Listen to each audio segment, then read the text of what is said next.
Ce cours d'1 heure sur le Forex ne s'adresse pas aux personnes voulant réaliser un gros coup, aux personnes qui croient à l'argent facile ou aux personnes qui veulent virer leur patron en 6 mois grâce au Forex. Le trading est risqué et requiert des années de travail pour espérer commencer à tirer des revenus. La formation que je te propose aujourd'hui condense mes 5 années d'expérience. Alors peu importe ton niveau actuel, avec de l'attention tout au long de la vidéo, tu vas forcément apprendre beaucoup de choses. Voici le plan complet du cours qui va commencer sans plus attendre.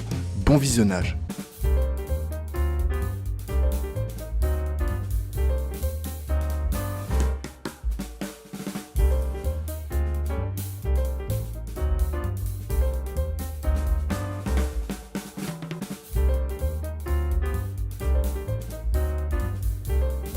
Le trading, que ce soit sur le Forex ou sur un autre marché, eh bien ça reste une activité d'investissement ou de spéculation. L'investissement, ça va être plus, par exemple, acheter des actions comme Coca-Cola, Apple, sur du long terme. La spéculation, ça va être le fait de faire du day trading, du scalping ou du swing trading, et bien sur des actifs financiers comme sur le Forex. Donc on retrouve vraiment deux branches principales d'activité sur les marchés financiers. Concrètement, on va acheter et vendre des devises à but lucratif, donc pour faire des bénéfices, pour gagner de l'argent et se tirer un salaire. Sachez que le Forex est le plus grand marché financier du monde. Donc comme je vous l'ai dit, il y a plusieurs marchés, il y a la crypto-monnaie, il y a les actions, il y a le Forex, il y a les matières premières, les indices boursiers, les métaux précieux et d'autres encore. Et le plus gros marché, c'est-à-dire là où il y a le plus de liquidités, d'argent échangé quotidiennement, eh bien c'est le marché du Forex. Donc si à l'avenir vous devenez bon, ne vous inquiétez pas, vous pourrez donc aisément prendre votre part du gâteau. Enfin, c'est important de garder à l'esprit, les amis, que le Forex peut créer aussi bien des riches que créer des pauvres, d'accord? Il y a tout un tas d'histoires au quotidien de traders qui sont devenus riches grâce au Forex, grâce à leur activité sur les marchés financiers. Et à contrario, il y a d'autres personnes qui ont investi toutes leurs économies, qui ont tout perdu ou qui se sont fait arnaquer, parce que c'est vrai que c'est aussi un milieu qui malheureusement connaît beaucoup d'arnaques, donc faites attention.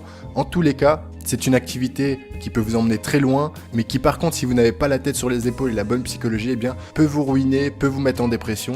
Donc vraiment, prenez tout ça au sérieux, les amis. C'est un des meilleurs conseils que je puisse vous donner.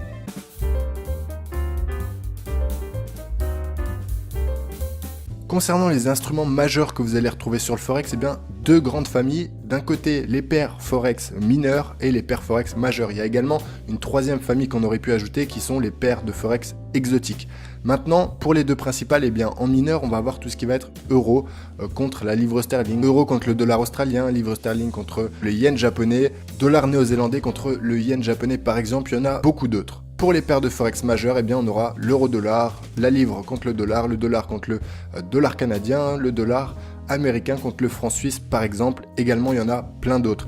Donc pourquoi il y a des paires majeures, pourquoi il y a des paires mineures? Eh bien tout simplement, les paires majeures sont les paires sur lesquelles il y a le plus de liquidité d'échange quotidien. Donc si vous voulez, ces paires-là en fait vont attirer plus d'intérêt que les paires mineures.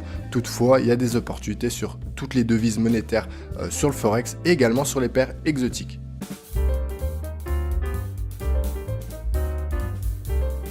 Pour la session européenne, ça va être 9h-18h grosso modo. Pour la session américaine, elle va commencer quant à elle à 14h et terminer aux alentours de 22h. Et après, dernière session de la journée, eh bien, on aura l'Asie, donc de 1h du matin environ à 9h. Et donc grosso modo, c'est les périodes de forte activité sur les marchés financiers. Maintenant, avec l'expérience, je peux vous confier que en général, des 3 sessions, la moins volatile, la moins affolante et la moins intéressante à trader, ça reste celle-ci. Ensuite, il y aura la session européenne qui commence à être sympathique, on commence à avoir de la volatilité, beaucoup d'investisseurs, donc ça bouge un peu plus, mais le must en termes de volatilité et de mouvement sur les marchés, ça reste la session américaine. Et si vous voulez tout savoir, une fourchette d'horaire précise, eh bien, de forte activité sur les marchés financiers, sur le Forex, eh bien, de 14h à 18h, parce que on va avoir la fin de la session européenne, le début de la session américaine, c'est-à-dire que les deux mondes vont s'entrecroiser pour une même session et ça va faire beaucoup plus de monde, beaucoup plus d'argent échangé, beaucoup plus de trades pris sur les marchés financiers et notamment sur le Forex, et donc beaucoup plus de mouvements, beaucoup plus de volatilité, vous l'aurez compris. Donc en fonction de votre personnalité de trader, eh bien, si vous aimez la volatilité, le mouvement pour passer à l'action, ça sera plutôt dans cette tranche horaire-là. Si vous êtes quelqu'un déjà qui travaille toute la journée, qui n'a pas le temps, ça sera peut-être fin de session américaine, début de session asiatique. Quelqu'un qui aime la volatilité, qui peut trader la journée, mais qui veut pas trop de volatilité, eh bien, ce sera plutôt la session européenne, eh bien, qui est plutôt calme, en tout cas jusqu'à l'ouverture américaine, 13, 14, 15 heures.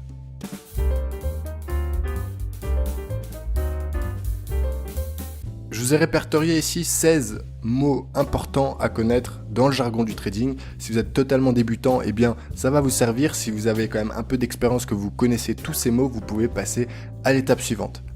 Alors en haut à gauche, on va définir ce qu'est le scalping. Eh bien c'est le fait de prendre une position à court terme sur les marchés financiers, que ce soit à la vente ou à l'achat.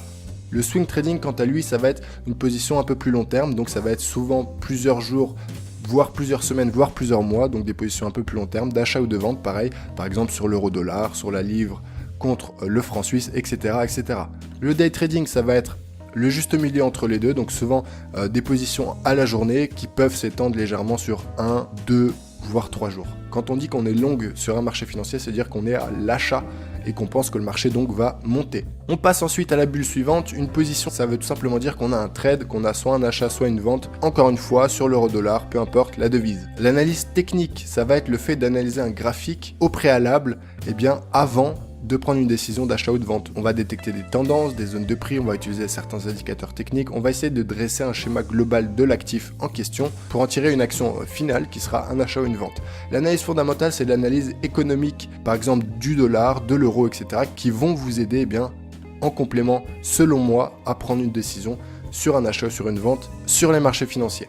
L'overtrading, c'est le fait de trop trader, c'est-à-dire de prendre beaucoup trop de positions à la journée et de vous fatiguer psychologiquement. Le fait de shorter un marché, ça veut dire de le vendre. Le stop loss, le TP, eh bien ça va tout simplement être votre sécurité en cas de perte, c'est-à-dire que si vous achetez que le marché descend à un certain prix, eh bien votre stop loss va vous sortir de position. Et à l'inverse, si vous avez raison, si vous avez acheté que le marché monte, vous aurez un objectif qui va être votre TP et dès que le marché aura atteint ce prix, il va vous sortir de position en bénéfice. Le money management, le risque ratio et break-even. Alors le money management, c'est le fait de gérer son risque quand on prend une position. Le risque ratio, c'est de calculer notre retour sur investissement. Par exemple, si on risque 50 sur un stop loss, on espère gagner 100, 150, 200, donc x2, x3, x4. Break-even, ça signifie que quand on est dans le bon sens sur un trade, le marché monte, eh bien on va remonter notre stop loss au prix d'entrée de façon à sécuriser totalement notre position et à ne plus perdre d'argent. Le broker ou encore le courtier, vous voyez ça comme une banque qui va vous ouvrir un compte de trading comme un compte bancaire et qui va être l'intermédiaire entre vous et les marchés financiers. Donc les unités de temps, ça va être tout ce que vous voyez en haut à gauche, on le verra ensemble après dans la suite de la formation. Le daily, le 4 heures, le 5 minutes, le 15 minutes, ça va être des unités de temps qui vont vous permettre de trader différemment en fonction de chacune d'entre elles. La volatilité, c'est tout simplement l'influence, si vous voulez, sur les marchés. Des fois, il n'y en a pas, des fois, il y en a beaucoup. Et cette volatilité-là va être intéressante à prendre en compte dans votre trading au quotidien. Le fait d'être bullish, ça veut dire qu'on est haussier, donc c'est un marché haussier. Bearish, à l'inverse, c'est un marché baissier.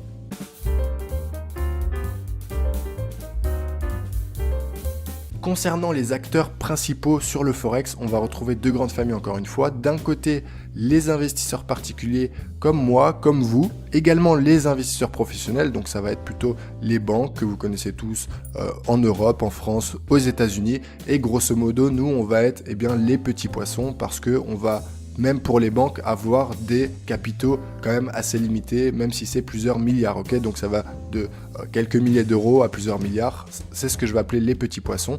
Et ensuite, vraiment les gros poissons, ça va être tous les instituts financiers ou les États ou les banques centrales qui ont vraiment des milliards et des milliards à investir sur les marchés financiers. Des entreprises comme BlackRock, par exemple, un gros hedge fund que vous connaissez sans doute, qui a des dizaines de milliers de milliards en capitaux à investir sur les marchés financiers. Donc c'est vraiment le mastodonte du marché, en tout cas américain. Ça va être toutes ces grosses institutions-là qui vont faire souvent les gros mouvements sur les marchés financiers. Quand vous voyez des grosses bougies rouges, vous pouvez penser à eux.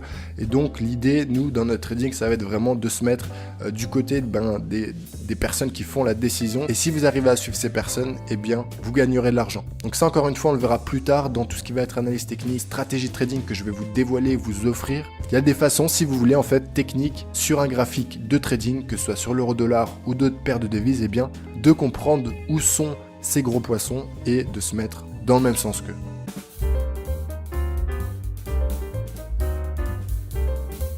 Alors comme plateforme pour avoir accès au marché financier, je vous conseille MetaTrader 4. C'est une plateforme que j'utilise depuis mes débuts, qui est très efficace, très complète. C'est pas la plus moderne, mais vraiment elle fait le travail. Donc je vous la recommande très simplement, c'est très facile de la télécharger, que ce soit sur ordinateur, sur smartphone. Et ensuite il vous faudra un broker pour pouvoir avoir un compte de trading réel. Et en fait vous allez lier les deux de façon à ce que vous puissiez, grâce à votre compte de trading réel chez le broker que j'utilise par exemple, vous allez pouvoir passer des ordres sur les marchés financiers grâce à MetaTrader 4. Donc si vous voulez ouvrir un compte chez le même broker que moi, c'est le premier lien sous cette vidéo. Vous avez un lien, vous cliquez dessus et ça vous amènera directement sur la page d'ouverture de compte réel. Maintenant, vous pouvez très bien ouvrir un compte réel pour avoir votre compte ouvert, mais ouvrir un compte démo par la suite sur votre plateforme de trading personnel pour pouvoir vous entraîner et passer en réel seulement quand vous serez prêt. Donc voilà un duo très simple, très efficace, MetaTrader 4 avec le broker que j'utilise. Encore une fois, premier lien en description pour le rejoindre.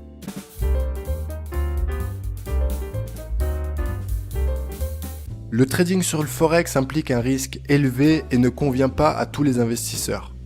Le degré élevé d'effet de levier peut opérer en votre faveur aussi bien que contre vous. Avant de décider de trader, vous devez attentivement considérer vos objectifs d'investissement, votre niveau d'expérience et votre appétit du risque. Encore une fois les amis, n'oubliez pas que le trading sur le Forex est risqué, que vous pouvez perdre tous vos investissements et qu'il faut vraiment prendre ça au sérieux en vous formant de la meilleure des façons possibles pour que tout se passe au mieux.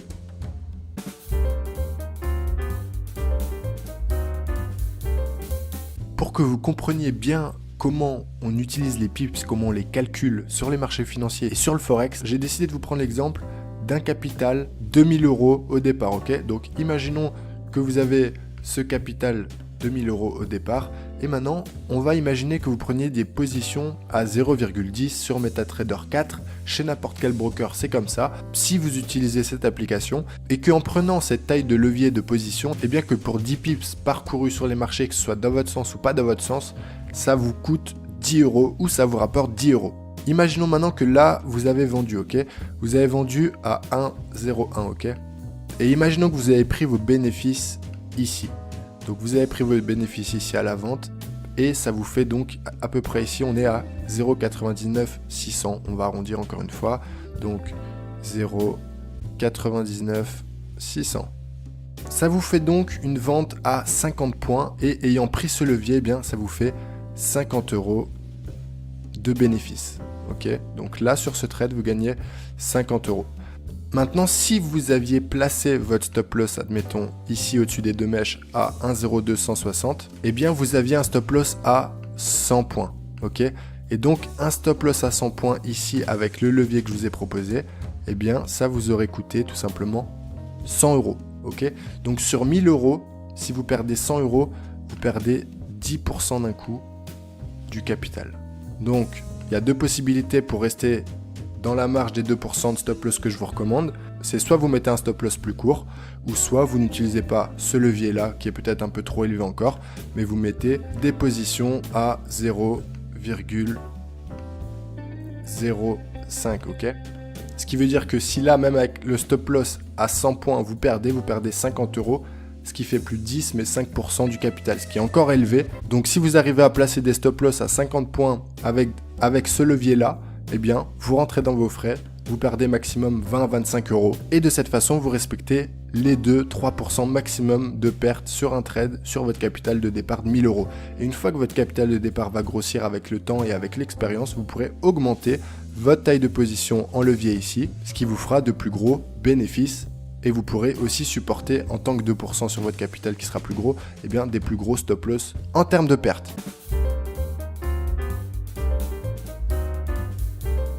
On va parler des unités de temps. Alors, il y a plusieurs unités de temps et on va commencer par les plus grandes, à savoir le mensuel que vous pouvez constater ici. Donc, une bougie, si on clique dessus, vaudra un mois entier. Donc, par exemple, la bougie rouge que vous voyez ici, que je vous montre, fait un mois de cotation complète. Vous allez sur le weekly, cette fois-ci, une bougie vaudra une semaine. Donc, c'est vraiment des grosses unités de temps. Et par exemple, vous le voyez, un mouvement ici baissier en weekly sur l'euro-dollar, a commencé début juin jusqu'à présent. Donc vous voyez que sur les grosses unités de temps, ça va être plutôt adapté pour les swing traders, mais en tout cas c'est intéressant de les connaître.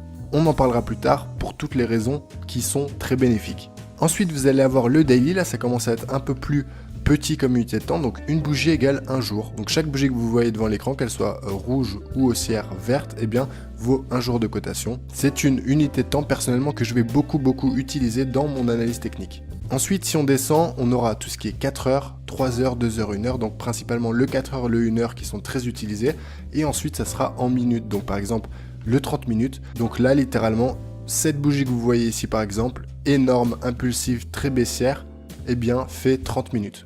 Donc en 30 minutes, là, pour le coup, on a perdu un peu plus de 100 pips. C'est une bougie assez volatile, et vous le voyez, toutes les autres sont un peu plus petites, et chaque bougie donc fait 30 minutes. Maintenant, l'idée, c'est pourquoi il y a autant d'unités de temps, pourquoi il y a des grosses unités de temps, pourquoi il y a des moyennes unités de temps, et pourquoi il y a des petites unités de temps.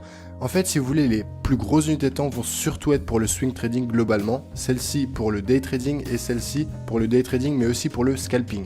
Maintenant, moi personnellement, et je vous partagerai une stratégie complète dans cette formation, dans cette vidéo de day trading, et on va utiliser pourtant du daily, voire du weekly et du mensuel rapidement, ainsi que du 4 heures, du 1 heure et également du 15 minutes, du 30 minutes, voire même du 5 minutes pour les entrées en position et les signaux très précis. Il y a beaucoup d'unités de temps. On peut les différencier facilement en disant que les grosses sont pour le swing, les moyennes pour le day et les petites pour le scalping. Mais en vérité, personnellement, pour ma stratégie, je vais utiliser des grosses unités de temps, des moyennes et des petites. Ok, donc ça va être une stratégie multi-unités de temps et pour moi, c'est la meilleure façon de lire les unités de temps et de les utiliser.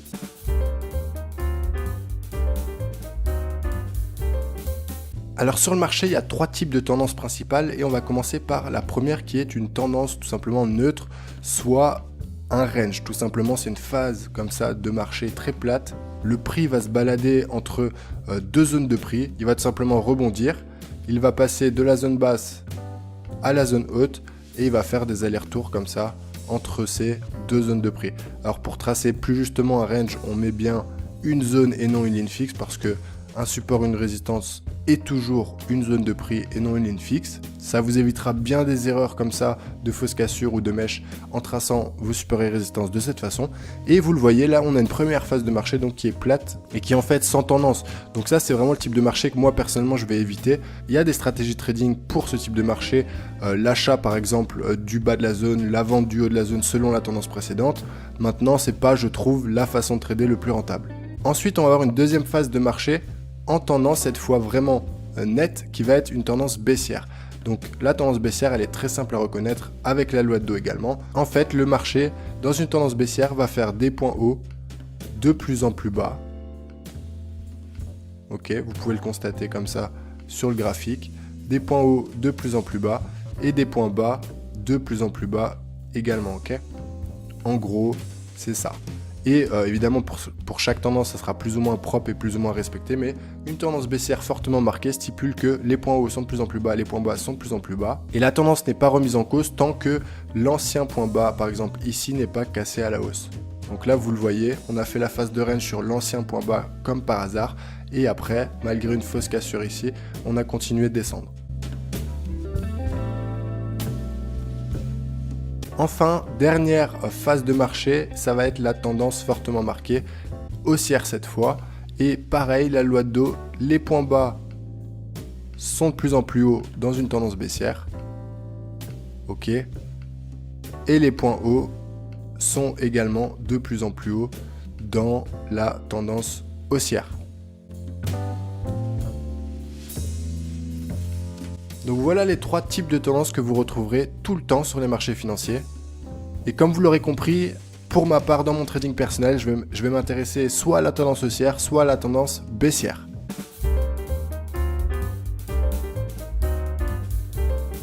Le price action consiste à analyser un graphique, c'est-à-dire à produire une analyse technique sans indicateur technique ou presque. En fait, l'idée c'est qu'on va se concentrer clairement sur les bougies japonaises, sur leur forme, sur leur taille, sur les patterns qu'elles forment si on les additionne, et concrètement sur la traduction psychologique, c'est-à-dire qu'une bougie japonaise en fait traduit tout simplement avec une bougie, avec une forme, avec une taille, une amplitude, eh bien un état psychologique des investisseurs et de la force de ce rapport qu'il y a constamment sur les marchés financiers entre les acheteurs et les vendeurs. Premièrement, concernant les bougies, comment on va la lire? Eh bien, par exemple, cette bougie baissière que vous voyez ici, eh bien, se lit comme ceci. On a le prix d'ouverture ici, on a le prix de clôture ici tout en bas du corps.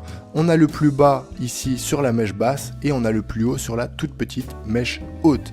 Pour une bougie baissière, à l'inverse, on a le prix d'ouverture en bas du corps, le prix de fermeture en haut du corps, le plus haut avec le haut de la mèche, le plus bas avec le bas de la mèche. Vous le voyez, chaque bougie a une forme différente et donc a une traduction psychologique différente. Par exemple, un doji ici, eh bien, vous le voyez, il n'y aura presque pas de corps au niveau de cette bougie. C'est-à-dire que contrairement à cette bougie-là où il y a un grand corps tout rouge, eh bien ici, il y a un tout petit corps rouge et deux petites mèches hautes et basses. Ça traduit une indécision au niveau de la bougie et donc au niveau de la psychologie. Les investisseurs n'arrivent pas à se mettre d'accord à ce moment-là entre partir sur une hausse ou partir sur une baisse. Okay, donc il n'y a ni les acheteurs ni les vendeurs qui gagnent, si vous voulez, la main. Et donc cette lecture-là, je trouve qu'elle est plus saine que s'entourer de milliers d'indicateurs techniques partout dans l'écran, ne plus rien voir, etc.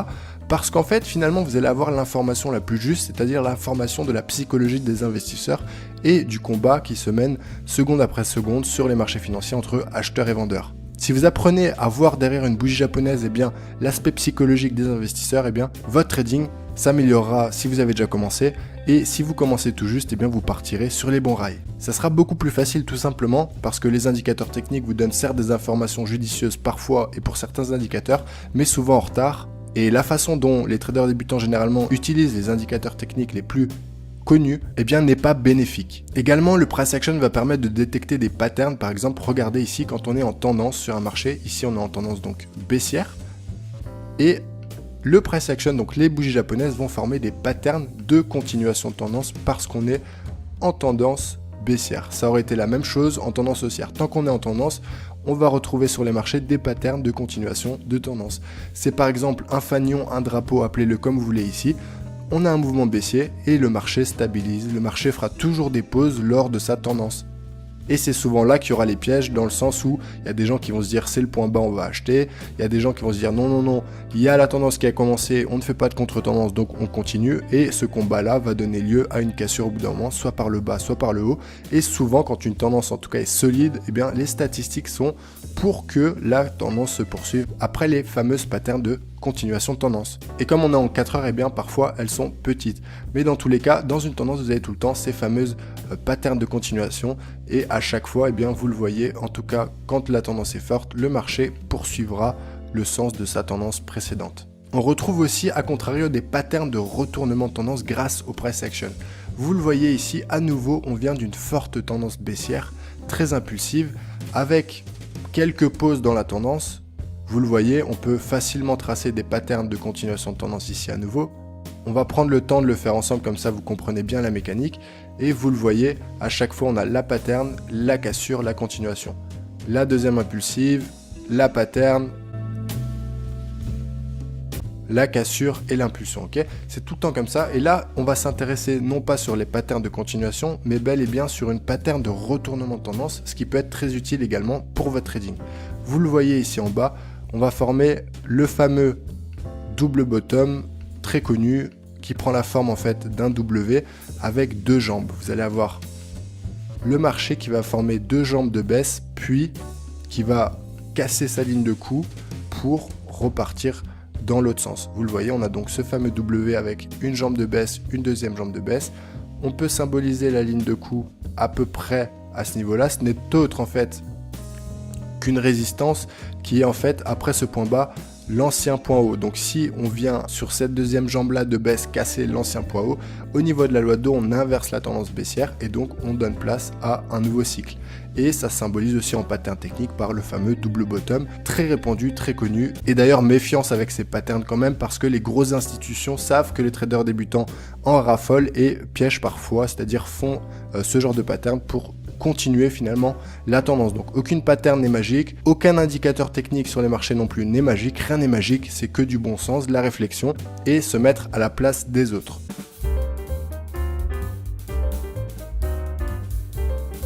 Maintenant on s'intéresse aux zones de prix et les zones de prix ce n'est autre que des zones de support et de résistance. Alors là on est en weekly sur l'euro dollar, grosse unité de temps et pour les zones de prix je veux vraiment vous recommander d'en avoir sur des grosses unités de temps également, parce que ça va vous permettre en fait à l'avenir de faire des super trades, parce que vous aurez des grosses zones en grosses unités de temps, et plus vos zones de support de résistance sont en grosses unités de temps, et plus c'est solide et respecté. Là je vous donne un exemple sur l'euro-dollar. Vous le voyez par le passé, donc de 2017 à 2018 ici, sur une belle phase de hausse, on est allé taper une zone de prix très forte qui a formé une résistance par le marché. Le marché ensuite, qu'est-ce qu'il a fait? Eh bien, de 2018 à mai 2020, il a fait une correction depuis en point d'ancrage et en point de départ, la résistance. Ok, jusque là on est d'accord, c'est facile à suivre. Et ensuite, on retourne attaquer la résistance formée par le marché en 2017, quasiment début 2021. Et quand on est là, à ce moment-là, début 2021, eh bien, on sait que par le passé, ça a été une énorme zone qui a rejeté fortement les cours. Qu'est-ce qu'on se dit? On se dit que cette zone de prix peut être potentiellement travaillable, eh bien, à la baisse, ok? C'est à ça que servent les zones de prix. Et sur les grosses unités de temps, le marché viendra pas souvent les travailler, mais quand il viendra, par exemple, une fois, 2 fois par an, eh bien, ça sera des grosses opportunités pour vous de faire des trades ultra safe et ultra puissants, parce que regardez ce qui se passe par la suite. C'est tout simplement magnifique, ok? Pas magnifique pour l'euro, mais en tout cas magnifique en termes techniques, en termes chartistes et en termes de trading pur et simple, tout simplement, les amis. Le but, c'est de tendre vers des gros trades comme ça. Je dis pas que vous allez réussir à tenir toute la baisse qui dure des mois et des mois, mais si vous travaillez la baisse déjà par palier, c'est-à-dire vous commencez sur une jambe ici, vous voyez une stabilisation, vous attendez une cassure pour reprendre la tendance, comme je viens de vous l'expliquer juste avant, tac, vous prenez une deuxième jambe de baisse, vous voyez, vous travaillez ça parce que vous savez que là, il y a un fort point d'ancrage de beaucoup de vendeurs, des acheteurs certainement qui larguent beaucoup de positions, c'est une forte résistance en grosse unité de temps. Vous savez que maintenant, ici, quand on est là en temps réel, maintenant bien sûr, on est très loin de cette zone, mais en temps réel, c'est intéressant de commencer à chercher des ventes en plus petites unités de temps. Donc les zones de prix se tracent sur les grosses unités de temps parce qu'elles ont plus de valeur, et vous pouvez avoir après des zones de prix, ce qu'on va appeler intermédiaires. Donc on va se mettre en daily et on va regarder ce qu'a fait le marché. Donc là, c'était la zone de retournement. Mais en daily, après, vous le voyez, des zones de prix, il y en a beaucoup. Il y en a tout le long des tendances que le marché fait en fait. Et le but, c'est de les tracer, de les repérer et après de les utiliser à bon escient. C'est-à-dire attendre que le marché vienne dessus, savoir quoi regarder quand le marché est dessus, c'est-à-dire attendre et constater les bons signaux d'entrée en position. Et après, agir. Vous le voyez ici, on a résistance, support, le marché se balade, cassure, reteste. Ici, en plus, à l'aide d'une moyenne mobile 50, boum, on repart à la baisse, super mouvement. C'est constamment ça, c'est constamment des mouvements entre différentes zones de prix, donc à vous de bien vous entraîner à les tracer. Je vous conseille de les tracer, au minimum vous descendez sur le daily, et après, avec vos zones daily, eh bien, vous cherchez en plus petite unité de temps pour travailler des trades. Là, pareil, regardez les amis, on a un énorme support, eh bien, en weekly, on le trace, on le constate, même si c'est un ancien support, je suis sûr que au niveau des 1,05, ça a dû batailler sévère. Plus récemment, on va aller voir ça. Qu'est-ce qui s'est passé au niveau des 1,05? Eh bien, vous le voyez ici, comme par hasard, le marché a rebondi sur les 1,05 ici. Okay, donc, c'est jamais un hasard. En fait, le marché se souvient tout le temps des zones qu'il a travaillées. Et si c'est des zones fortes, eh bien, ça procure tout le temps, en tout cas, en premier appui, des rebonds. Là, c'est quand même un rebond qui vous donne 350 pips. Donc, si vous aviez tracé juste ce support ici en weekly, vous savez que c'était une énorme zone, les 1,05. Et bien là, quand le marché revient dessus, avec en plus une belle englobante weekly dessus, vous avez le signal parfait pour profiter de la bougie suivante haussière.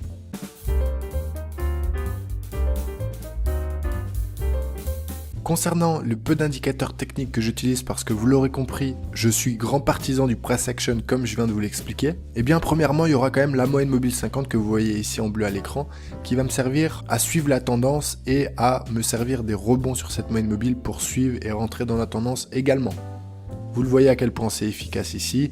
En cas de forte tendance déclarée, eh bien, les cours resteront toujours sous cette moyenne mobile et donc à chaque fois qu'on viendra stabiliser en phase de correction, de stabilisation juste en dessous et qu'on viendra jouer avec cette moyenne mobile, eh bien souvent ce sera des opportunités pour rentrer et faire du suivi de tendance. Également, j'utilise la moyenne mobile non pas 50 mais 20. Alors la moyenne mobile 20 quant à elle va me servir également à suivre la tendance parce qu'elle est très respectée, notamment en grosse unité de temps. Vous le voyez à quel point à chaque fois on peut jouer des rebonds dessus. Maintenant, elle peut être cassée plus souvent que la 50 et ça sera un peu le premier rempart de garantie suivi de tendance et la 50 un peu le deuxième rempart si vous voulez. Donc voilà encore très précisément des exemples de suivi de tendance ici sur moyenne mobile, très simple, très facile à mettre en place vous avez juste avant de la moyenne mobile avec des signaux en descendant en unité de temps quand même, parce que là on est en weekly. Je vais utiliser un autre indicateur qui va être les retracements de Fibonacci. Quand une forte tendance se met en place comme ça, on va prendre le point haut de la tendance jusqu'au point bas. Et en fait, ce qui va se passer, c'est que le marché, en cas de correction, ira soit taper la première zone, les 23,6%, la deuxième zone très forte, très connue, très répandue et très surveillée par les investisseurs du monde entier, les 38,2%.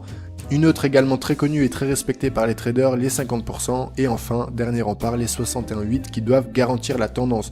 Donc si maintenant, à l'avenir, dans les prochaines semaines, dans les prochains mois, on fait un fort rebond sur l'euro-dollar et qu'on va s'approcher des 38,2%, des 50%, voire des 61,8%, il faudra surveiller, pourquoi pas, pour suivre la tendance. Et si on venait à casser totalement, eh bien, la dernière zone, c'est-à-dire les 61,8%, imaginons que le marché fasse un fort rebond comme ceci, eh bien ça voudrait dire probablement que ça là, c'est du passé et que probablement on va aller bien plus haut par l'avenir, d'accord?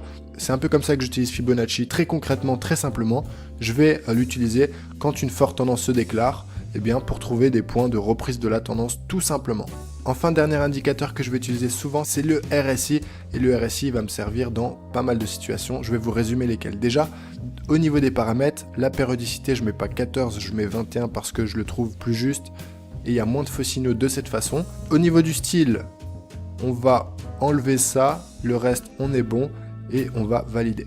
Voilà, donc très simplement le RSI, comment j'utilise, on va avoir une zone médiane des 50%. Je vais l'utiliser souvent parce qu'en fait, une fois qu'on va passer en dessous ou au-dessus, ça voudra dire qu'on inverse, qu'on continue la tendance. Ça va vraiment me servir en suivi de tendance et en retournement de tendance aussi. La seconde utilisation que j'ai du RSI, c'est pour détecter des divergences. D'ailleurs, on commence à en avoir une sympa sur l'euro-dollar en weekly. Vous voyez qu'ici, le marché eh bien, fait des points bas de plus en plus bas. Et à contrario, le marché au niveau du RSI eh bien, va faire des points bas de plus en plus haut.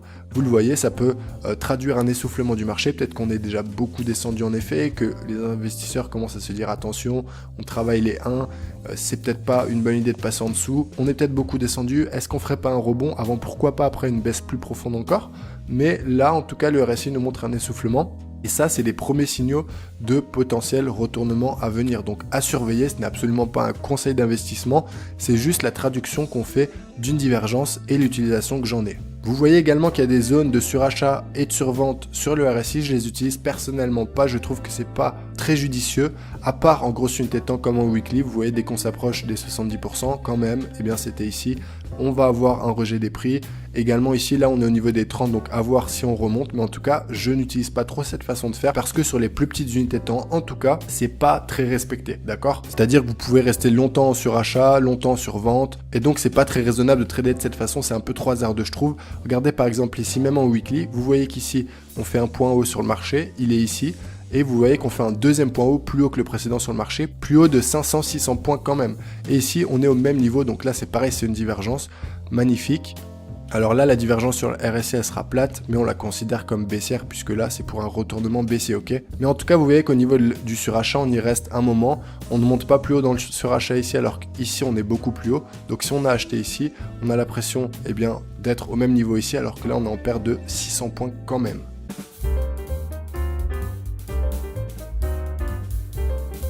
Le deuxième type d'analyse sur les marchés financiers et sur le forex qu'on va pouvoir effectuer en tant que trader, ça va être l'analyse fondamentale. Ça va être le fait de prendre en compte les données économiques des États, des banques centrales, de certaines entreprises pour pouvoir vous aider dans la gestion de vos trades et apporter un supplément à votre analyse technique. Moi, je vois vraiment l'analyse fondamentale comme un complément d'analyse à mon scénario trading effectué en analyse technique pure et simple au niveau technique, donc sur un graphique de trading. Donc pour ce faire, je vous propose investing.com, c'est un site de news économique totalement gratuit.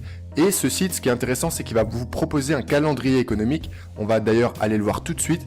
Et dans ce calendrier économique, on va avoir toutes les news qui vont tomber au niveau des devises sur le Forex, au niveau des interventions de la Fed, de la Banque Centrale Européenne, et toutes les grosses news en fait qui vont impacter les marchés financiers comme les taux d'intérêt, l'inflation, le NFP, le taux de chômage, etc., etc. Toutes ces news très importantes. Alors, tout d'abord, on va filtrer en fait ce qu'on recherche dans les news. Ce qu'on va faire nous, c'est qu'on va rechercher les news qui ont 3 étoiles, donc le nombre d'étoiles maximum, parce que ça va procurer une forte volatilité attendue plus les news sont importantes. Donc les Les news à 1 étoile, les news à 2 étoiles, on va pas les regarder. Et donc vous le voyez dans les filtres, on va sélectionner vraiment uniquement les 3 étoiles.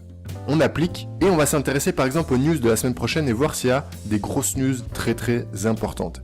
Alors lundi, rien de spécial, on a un jour férié au Japon, on a le compte rendu de la Banque centrale australienne, on a une news économique aux US, une news sur le dollar canadien, donc l'IPC, ça va être attendu par le dollar canadien. Donc si vous tradez des paires en CAD, en CAD, eh bien sur le Forex, faites attention mardi par exemple.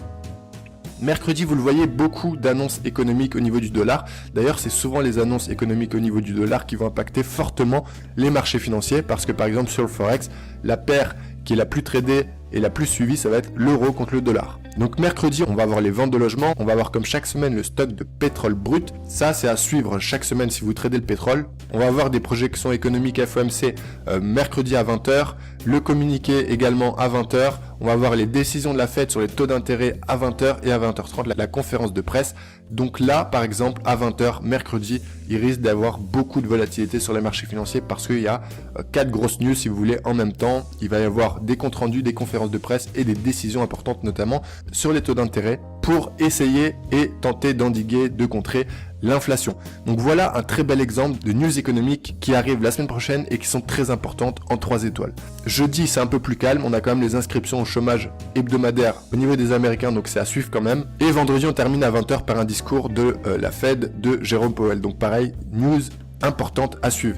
Donc vous l'aurez compris, vous filtrez les news les plus importantes et vous suivez ça semaine après semaine, et quand vous voyez comme mercredi à 20h qu'il y a beaucoup d'annonces et beaucoup de remue-ménage à venir potentiellement, eh bien vous sécurisez un maximum vos trades, vous les coupez, vous mettez à break-even si vous avez de l'avance, parce que dans ce genre de news, les marchés deviennent souvent irrationnels. Des grosses bougies à la hausse, des grosses bougies à la baisse, et parfois ça peut faire beaucoup de mal, d'accord? Donc des fois c'est des contre-événements, c'est-à-dire qu'il va pas se passer grand-chose, mais parfois, en effet, et dans la plupart des cas c'est comme ça que ça se passe, et bien la volatilité est bel et bien au rendez-vous. Également sur Investing, ce qui est intéressant, c'est le côté actualité, donc des news. Vous allez pouvoir les filtrer par famille, donc le Forex, les cryptos, les actions, les matières premières, des indicateurs économiques, l'économie en général, l'actualité du monde, le coronavirus, et donc vous pouvez regarder comme ça tout un type de news en fonction de ce que vous tradez. Par exemple, si vous êtes sur le Forex, on va avoir des news tout simplement de l'actualité concernant le Forex. Donc voilà, là on parle du Japon, là de l'euro-dollar qui reste sous pression avant une journée chargée. Vous le voyez, vous avez beaucoup d'informations économiques, donc si vous êtes un mordu d'économie, vous pouvez trouver votre bonheur également sur cette plateforme très bien fichue. Vous aurez également des analyses, vous aurez également accès à des graphiques, vous avez également accès au marché, entre guillemets, donc aux cotations en temps réel. Donc voilà, c'est un site assez complet, je vous le recommande vivement. Retenez bien qu'il est important tout de même de prendre en compte les plus grosses annonces économiques, de savoir quand est-ce qu'elles ont lieu et de protéger ainsi les trades qu'on a sur le Forex.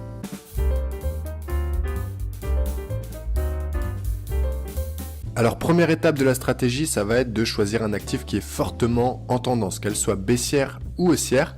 Là on se retrouve sur la livre sterling contre le dollar américain en daily. Et très facilement et visuellement on peut constater la superbe tendance baissière qui prévaut depuis un certain moment sur cette paire Forex. Okay, le premier critère de ma stratégie trading est rempli, on a un actif en tendance. Pourquoi je veux un actif en tendance? Pour plusieurs raisons, parce que une tendance en grosse unité de temps va prendre du temps à se terminer, à se faire. Elle peut durer 6 mois, 1 an, voire plus. Et donc, on va faire du suivi de tendance et essayer de choper à chaque fois les meilleurs prix de rebond pour reprendre la tendance à la baisse. C'est beaucoup plus agréable de trader une tendance qu'un marché qui est platonique, qui est mou, qui ne fait pas grand chose, parce que vous allez avoir du flux, de la volatilité, les trades prendront moins de temps, il y aura beaucoup moins de faux signaux, et il n'y a rien de mieux à trader qu'un actif où tout le monde est d'accord dessus, soit à la baisse, soit à la hausse. Ça sera beaucoup plus facile psychologiquement notamment à gérer. Donc comment on sait que c'est une tendance baissière à part en le constatant visuellement? Eh bien, dans une tendance baissière, on va avoir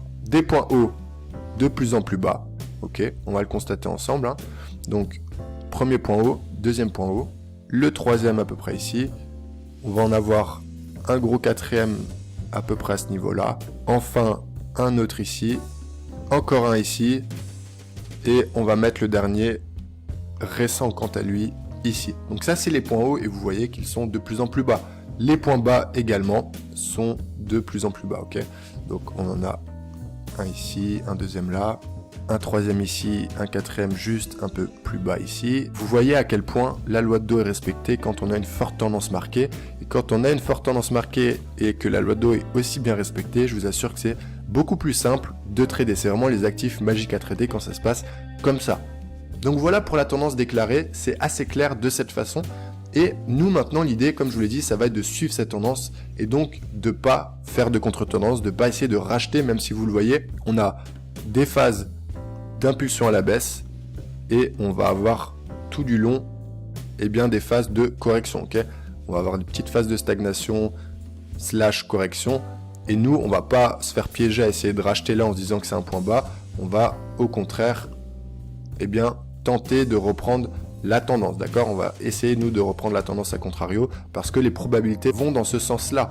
Quand une tendance se met en place, elle a plus de chances de se poursuivre que de se retourner. La tendance se poursuit X fois et se retourne qu'une fois, d'accord? Donc nous, on va pas se faire piéger dans toutes ces phases de stagnation.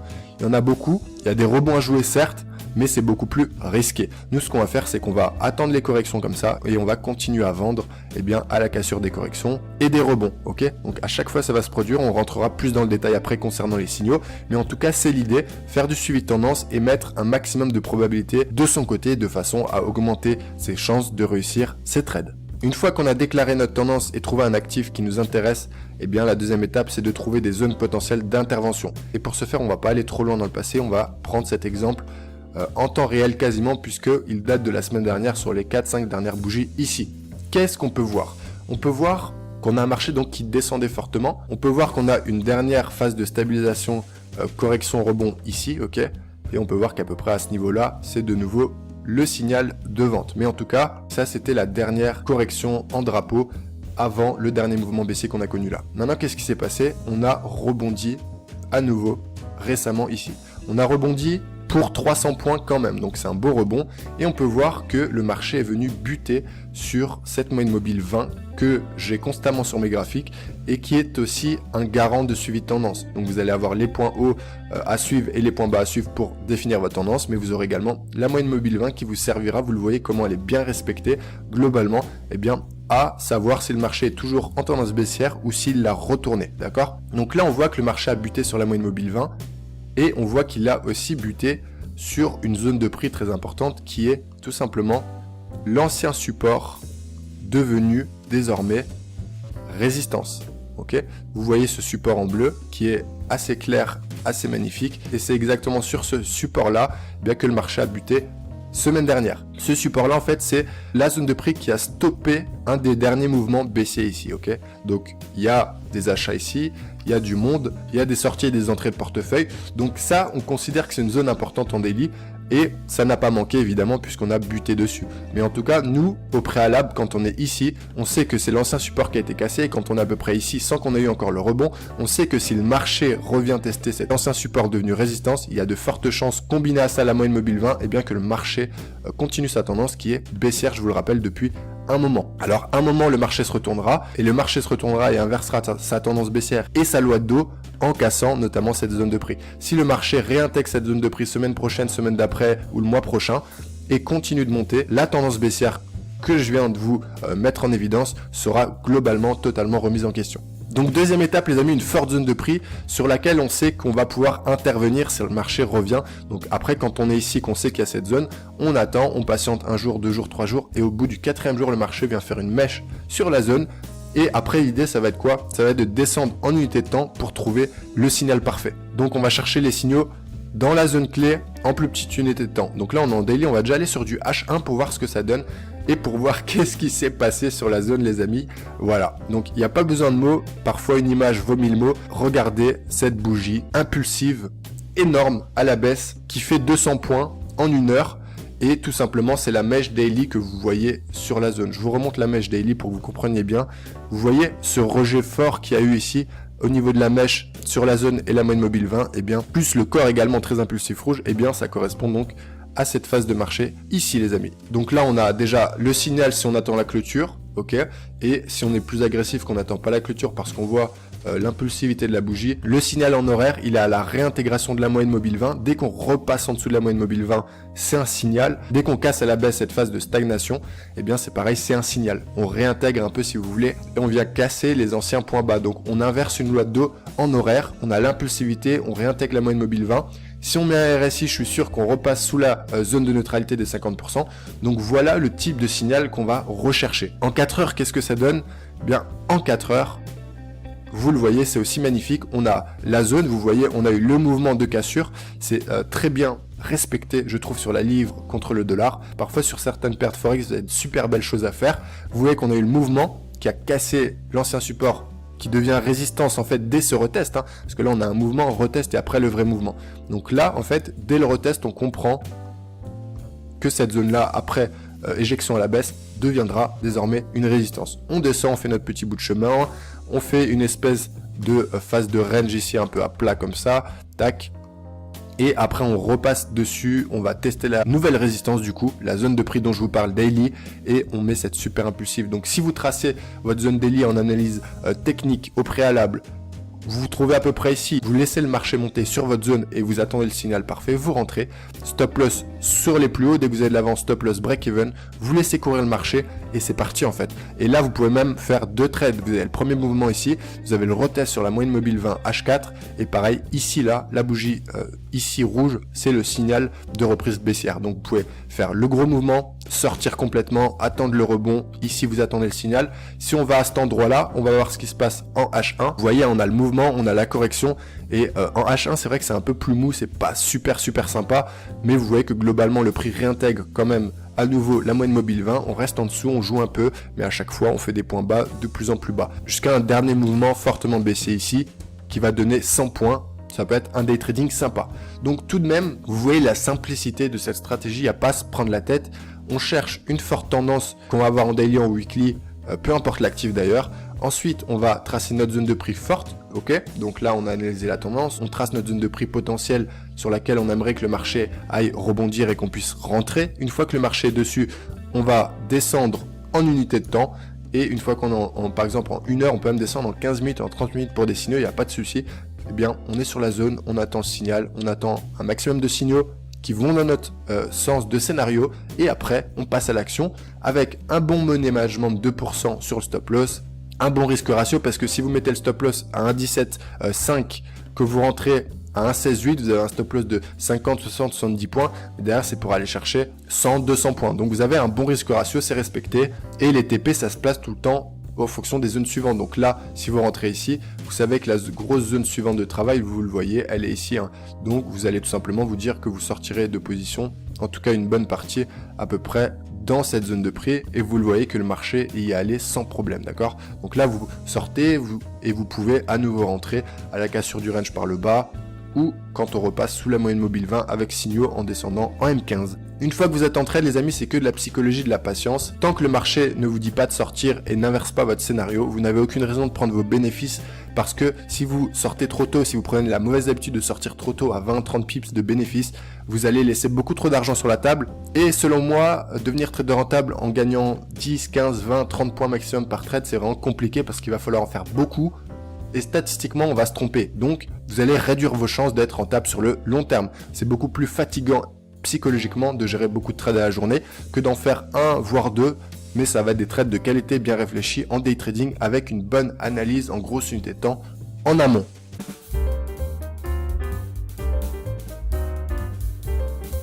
Le premier conseil que j'ai à vous donner tiré de mon expérience personnelle au niveau du trading, ça serait vraiment de pratiquer, pratiquer et encore pratiquer. Pourquoi? Parce que premièrement, pour éduquer votre cerveau à un nouveau domaine, eh bien, va prendre du temps. Et comme vous partez de zéro, vous n'avez aucune connaissance, aucune compétence, que ce soit technique ou psychologique, pour devenir trader. Ça va donc prendre du temps à nourrir votre cerveau de toutes ces nouvelles connaissances. Pourquoi pratiquer en deuxième point? Eh bien, justement pour acquérir cette expérience. Il n'y a rien de magique, les amis. Vous allez devoir travailler fort, vous allez devoir vous entraîner au plus souvent possible sur les graphiques, vous allez devoir acquérir des compétences en économie, au niveau de l'analyse technique, au niveau de l'analyse fondamentale, au niveau de la psychologie du trading. Et comme ça, à force de pratiquer, vous allez développer votre expérience, vos connaissances et petit à petit, vous allez pouvoir tirer des revenus des marchés financiers. Troisième conseil que je peux vous donner, c'est de ne pas compter vos heures de travail. Surtout quand vous commencez, comme je vous l'ai dit, vous allez devoir habituer votre cerveau, vous allez devoir pratiquer énormément pour apprendre. Et de ce fait, vous allez forcément passer beaucoup d'heures à travailler sur votre trading, alors que sans doute vous avez un travail au quotidien ou alors que vous êtes peut-être encore en études, eh bien vous avez des journées déjà très remplies, très chargées, très fatigantes. Mais pourtant, si vous voulez devenir trader ou en tout cas tendre vers des compléments de revenus et in fine gagner de l'argent sur les marchés financiers, il faudra travailler fort parce que les marchés financiers est un domaine vraiment très compliqué et seule une minorité va gagner. Donc ne comptez pas vos heures, ayez la grinta de travailler plus que les autres, de travailler fort, de ne pas vous plaindre, de vraiment être en mode robot pendant quelques années pour atteindre vos objectifs. En pratique concrète, je peux vous recommander de bouffer du graphique. Cette expression, je l'adore parce qu'elle est tellement parlante. Vous allez devoir passer un maximum de temps sur vos graphiques. Vous installez MetaTrader 4 sur votre téléphone, sur votre ordinateur. Vous êtes aux toilettes, vous vous ennuyez, vous regardez vos graphiques, vous analysez, vous essayez de comprendre les prix, la gestuelle, la psychologie. Et de cette façon, à force de passer des heures et des heures sur les graphiques, au lieu de les passer ailleurs, comme à scroller sur TikTok, comme à scroller sur les réseaux, et bien là, ça sera constructif. Et à force de faire ça au quotidien, si vous additionnez 2, 3, 4 heures par jour, eh bien, tout simplement, au fur et à mesure des semaines, des mois, vous allez progresser à vitesse grand V. Encore une fois, 3 heures, 4 heures, ça peut paraître beaucoup par jour, mais vous allez voir, vous allez vite y arriver parce que en remplaçant le divertissement par vos graphiques, tout simplement, ça va devenir une habitude et c'est l'unique moyen, selon moi, pour vraiment réussir en trading. Se donner à fond dans votre travail, dans l'apprentissage au quotidien.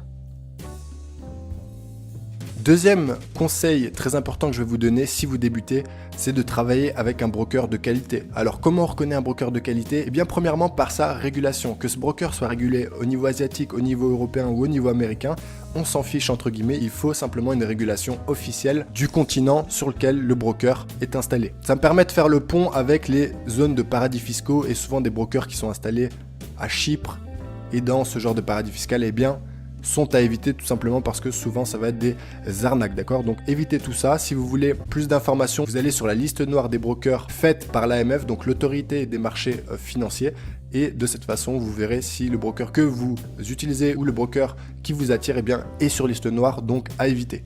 Ce qu'il va falloir regarder aussi, c'est les commissions, tout ce que va vous prendre en termes de finance votre broker. Donc ça va être au niveau du spread. En fonction des brokers, il y a des tailles de spread différentes. Donc quand vous achetez à un prix, eh bien, il y aura un petit écart de prix. Vous allez entrer un peu plus haut par exemple ou un peu plus bas. Et en fait, c'est la commission que va prendre le broker. Donc certains abusent un peu, donc à surveiller aussi. Parce que si vous commencez, vous avez forcément un petit capital. Et si vous avez par exemple 500 € ou 1000 €, eh bien si le broker vous ruine en commission, déjà que c'est compliqué au début le trading, on perd beaucoup dans ces trades. Donc si en plus le broker se gave littéralement sur votre compte de trading, ça va être compliqué de survivre. Ensuite, point important selon moi pour un broker de qualité, c'est le SAV, il faut qu'il soit réactif. Dès que vous posez une question par mail ou en chat en direct selon le broker, eh bien, il vous faut une réponse dans les heures qui suivent, maximum dans les 24 heures, sinon c'est pas assez sérieux je trouve. Ensuite, des retraits rapides, donc peu importe le montant, que vous vouliez retirer 500 € de bénéfices ou 15 000 € ou voire plus, eh bien il faut que le broker soit en capacité de vous les envoyer tout simplement en 2-3 jours ouvrés, maximum 5 jours, donc une semaine maximum. Sinon, il y a anguille sous roche et c'est compliqué. Si le broker prend 3 semaines à vous envoyer 1200 € de bénéfices, je vous conseille de fuir tout simplement. Donc si vous n'avez pas encore trouvé de broker qui réunit toutes ces qualités et toutes ces conditions, et si vous n'avez pas envie de vous prendre la tête avec tout ça, eh bien vous pouvez tout simplement ouvrir votre compte réel chez le même broker que moi, celui que j'utilise depuis plusieurs années. Il remplit évidemment toutes les conditions que je viens de vous énumérer. Et pour ouvrir un compte réel, c'est très simple, vous allez sous cette vidéo, en description, il y a 3 liens. Vous cliquez sur le premier lien et vous atterrissez directement sur la page d'ouverture de compte réel. Troisième point très important et conseil que je peux vous donner, c'est d'avoir une vision long terme. Pourquoi? Parce que premièrement, vous allez être très déçus les amis si vous arrivez dans le trading pour avoir tout de suite. L'argent rapide n'existe pas, que ce soit dans le trading, que ce soit dans un autre business en ligne, que ce soit dans un business physique. On ne vous donnera jamais rien gratuitement et bien sûr que ça va prendre des années avant de devenir compétent et rentable dans ce domaine. Tous ceux qui vous vendent le contraire sont des menteurs, ont quelque chose à gagner, à vous faire croire que vous allez réussir rapidement, ok? Ça me permet la transition sur les influenceurs en général qui vous vendent l'idée que vous pouvez gagner beaucoup d'argent en trading rapidement, même sans compétences, en suivant des signaux, en suivant des traders ultra talentueux. C'est compliqué les amis de commencer dans le trading de cette façon, ça vous mènera nulle part et j'espère que pour la plupart d'entre vous, vous en êtes rendu compte. Donc oubliez ces paillettes, oubliez ces rêves d'argent rapide, oubliez le fait de virer votre patron en 3 semaines et demie. Vraiment, en trading, en 6 mois, même en 1 an, vous n'obtiendrez pas grand chose, d'accord? Donc soyez prêts à travailler, encore une fois, dans une vision long terme, à ne rien lâcher et à être là avec des valeurs et des envies sérieuses et surtout avec une éthique de travail, ok? Si vous voulez, les marchés financiers ne laissent aucune place pour les personnes qui veulent faire un gros coup et qui pensent que ça va être le monde des bisounours. Concernant cette vision long terme, je terminerai simplement par vous dire d'être prêt à travailler des années et des années sans avoir aucun résultat financier. Si vous n'êtes pas prêt à répondre à oui par cette question, ça va être compliqué pour vous de réussir dans le trading et peut-être qu'il serait plus judicieux de changer de voie directement, ok, d'aller vers quelque chose de plus simple tout simplement. Mais soyez prêts vraiment à travailler beaucoup pendant longtemps. Et évidemment que si vous êtes prêt à traverser cette étape très compliquée du début, les choses vont s'améliorer, les résultats vont arriver et votre vie pourra petit à petit changer. Quatrième conseil, ça va être d'avoir un mental d'acier, un mental de sportif de haut niveau parce que triste est le constat, 90% en moyenne échouent dans leurs 6 premiers mois de trading. Donc les mecs commencent et 90%, 9 traders sur 10 vont échouer au bout de 6 mois, abandonner parce qu'ils ont trop perdu, se rendre compte que c'est trop dur et qu'ils ont cru les mauvaises personnes. Je dirais que la psychologie dans le domaine du trading est beaucoup plus importante que l'intelligence, en tout cas à la base, ok? Si vous avez deux personnes, si vous avez une personne qui est ultra intelligente mais un peu feignante et qui pense que ça va se faire tout seul, et l'autre personne qui est sur le papier moins intelligente, qui a moins de diplômes, qui a un esprit un peu moins vif peut-être, mais qui a une faim qui lui prend jusqu'à dans les tripes, je peux vous assurer que c'est cette personne qui réussira parce que les compétences tôt ou tard, elle les apprendra à force de travailler, pendant que l'autre se reposera sur ses acquis et sur sa facilité d'apprentissage, et à l'arrivée, la personne qui avait des avantages sur le papier se prendra tellement de claques qu'elle ne saura pas gérer, qu'elle abandonnera. A contrario, la deuxième personne sera tellement prête et forte psychologiquement qu'on pourra lui mettre autant de claques dans la figure qu'on voudra, elle continuera d'avancer jusqu'à atteindre ses objectifs. Parce que c'est plus fort qu'elle, parce qu'elle a peut-être pas le choix, parce qu'elle veut changer de vie, pour tout un tas de raisons qui lui seront propres, elle réussira. Ok, donc la psychologie, c'est vraiment ultra important. J'aime toujours faire cette comparaison du sportif de haut niveau. Le trading, c'est un métier d'élite. Vous pouvez toucher des millions à terme si vous devenez excellent. Alors imaginez le travail qu'il faut pour arriver à ce step-là. C'est évident que ça ne va pas se faire tout seul. C'est évident que vous allez devoir travailler énormément, plus que les autres qui viennent en dilettante, parce que c'est ces gens-là qui feront partie des 90% qui échouent la première année. Après, c'est à vous de savoir pourquoi vous commencez et qu'est-ce que vous voulez atteindre et surtout avec quelle vision. Moi, je vous établis les faits, je vous parle de mon parcours et je vous parle de ma vision des choses. Maintenant, c'est à vous de faire vos choix, c'est votre avenir et c'est vos décisions. Cinquième conseil, ça va être de maîtriser une stratégie de trading efficace et rentable, en tout cas sur le long terme, pour pouvoir espérer vivre un jour de cette activité, pour pouvoir en tirer des revenus. Je trouve que le métier de trader est un métier très stratégique, on pourrait le comparer à un jeu d'échecs aussi également, parce que tout va se passer vraiment dans la stratégie, que ce soit au niveau de l'analyse technique, dans la stratégie de gestion du trade par la suite, dans la stratégie de votre psychologie également, de quel type de trading vous allez faire, un trading agressif, donc qui va procurer du stress, ou un trading plutôt swing qui va proposer d'autres émotions. Et donc la stratégie va vous permettre plusieurs choses. Elle va vous permettre de comprendre le marché. Comprendre le marché, c'est comprendre la psychologie des intervenants du marché, c'est donc savoir traduire les bougies japonaises que vous voyez sur un graphique par un aspect psychologique des investisseurs. Une fois que vous arriverez à comprendre ce marché, eh bien vous saurez quand et pourquoi vous allez agir sur les marchés, ok? À quel moment? Pourquoi à ce moment-là? Pourquoi cette bougie-là va vous faire entrer en position?